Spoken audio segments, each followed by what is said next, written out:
Guys अहिले चाहिँ हामी पुच्का खानुको लागि रेडी गर्दैछौँ। सबै सामान रेडी भयो।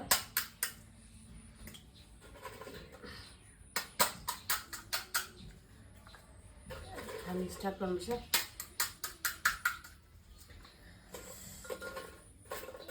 च्यालेन्ज गर्ने भएको थियो कि तर नगर्ने भयौँ।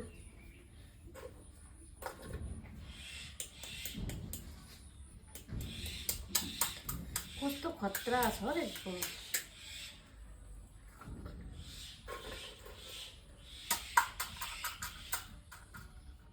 बुढा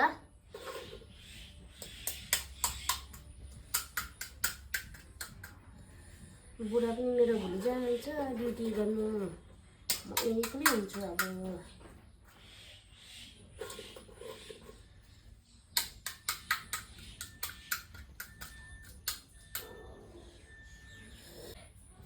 अलिकति यस्तो डर लागेको ल हालेर खाऊ।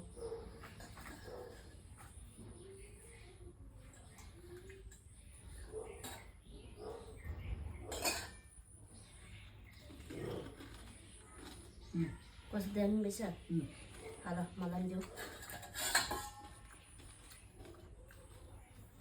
पिरो पिरो ठिकै पिरो ठिकै गरे।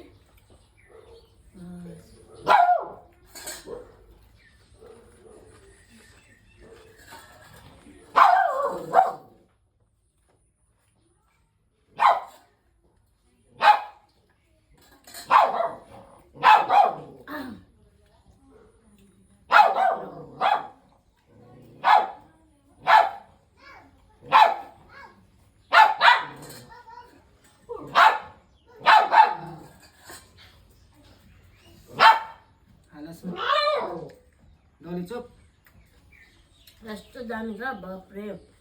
त्यो दामी भएछ रे।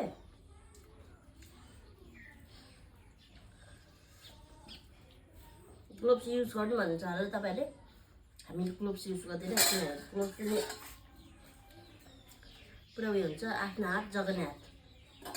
हामी त खाने छ। फिडब्याक देऊ न कस्तो छ के छ सबै कुरा। हाल अमिलो चला दामी दामी।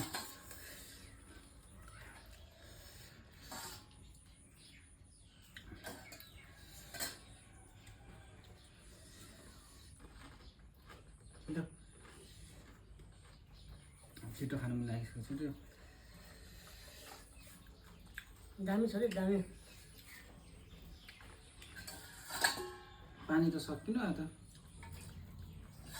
यति नै पानी हुन्छ बेसी खानु हुँदैन पानी। म खाएकै छ।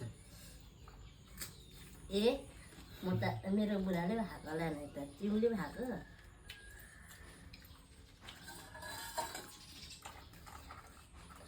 म भर्ती गर्छु ल।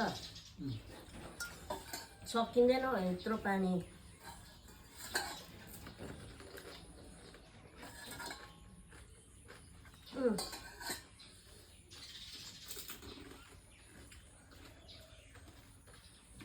डलीले हेर्नु न दामी छ रे खाने डली।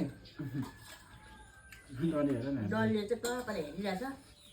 बिचरा उसलाई कहिले दिन्छ भनेर पर्खिरहेछ। खाइदिउँ। खाँदैन पिरो खाँदैन डलले। ए तिमी नखा न। खायो न।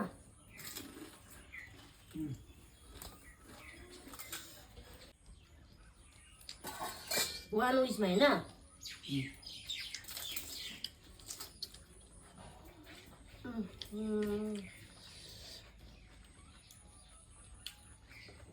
सबै कुरा ठिकै छ।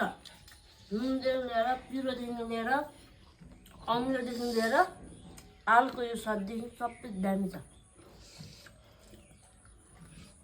मलाई त यस्तो मनपर्छ कि पुच्का।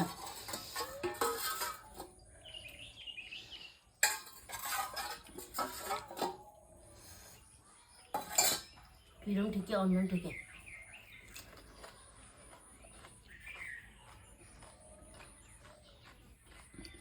डली चाहिँ टोमा परेर हेर्दैछ। तैँले खानु हुँदैन पिरो छ डली।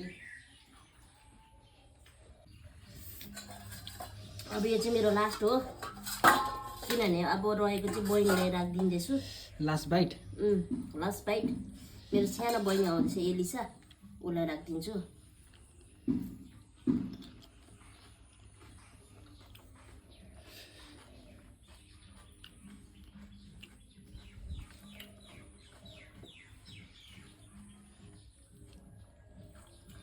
केही गर्नु पर्दैन सबै ठिकै छ होइन पिरो अमिलो सबै कुरा ठिक छ बजारमा किनेर खानु भने चाहिँ यसरी घरमा बनाएर खानु चाहिँ धेरै राम्रो हुन्छ आफूले बनाएको हाइजिनिक पनि हुन्छ बाहिरमा त कसरी के बनाएको पानी कसरी के गरेको त्यो कुरा हामीले देखिँदैन जो हामीलाई खानु अलिक सिक्सी लाग्छ तर मैले उनीहरूलाई भन्नु खोजेको होइन उनीहरूको पनि बिजनेस हो उनीहरूको पनि व्यापार हो हामी भक्कु भक्कु खानेलाई चाहिँ यही हो घरमा आएर बनाएर खायो भने चाहिँ यही हो झाउरो लागि चाहिँ ठिकै छ गाइस कमेन्ट गर्नु होला र मेरो भिडियो मन पऱ्यो भने लाइक कमेन्ट सेयर गर्नुहोस् ल खाए ल यो चाहिँ मेरो टाढामा भएको मेरो माइला दालाई हो खाए ल